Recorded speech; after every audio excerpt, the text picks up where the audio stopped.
யாருமே மறக்க முடியாத ரெடில்ஸ் பக்கத்தில் குறைஞ்ச வழியில் இருக்கிற சிஎம்டி அப்ரூவ்டு இடம் இந்த இடம் தாங்க.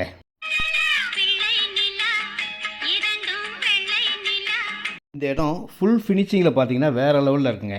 பெரிய பார்க்கும் உள்ளே வரப்போகுது. இதனுடைய ரேட் பார்த்தீங்கன்னா 1800 1900 தான். 20க்கு 33 655 ஸ்கொயர் ஃபீட் வாங்கினீங்கன்னா 11,80,000 வருதுங்க. 21க்கு 34 714 ஸ்கொயர் ஃபீட் இருக்குது. 21க்கு 40 840 ஸ்கொயர் ஃபீட் இருக்குது. 22க்கு 40 880 ஸ்கொயர் ஃபீட் இருக்குது. ரோடெல்லாம் 30 ஃபீட் ரோடு பெரிய அகலமாக இருக்குங்க. 23க்கு 40 920 ஸ்கொயர் ஃபீட் இருக்குது. 25க்கு 40 1000 ஸ்கொயர் ஃபீட் இருக்குது. எவ்வளோ இடம்னாலும் வாங்கிக்கலாம். Direct sale, no commission, no brokerage. நான் கம்பெனி ஆள் தாங்க. ரெடில்ஸ் வாங்க, ஃபோன் பண்ணால் போதும், இடம் காட்டுவேன். தண்ணி செம்ம டேஸ்ட்டாக இருக்கும். உங்கள் வருகைக்காக காத்திருக்கும் சக்தி.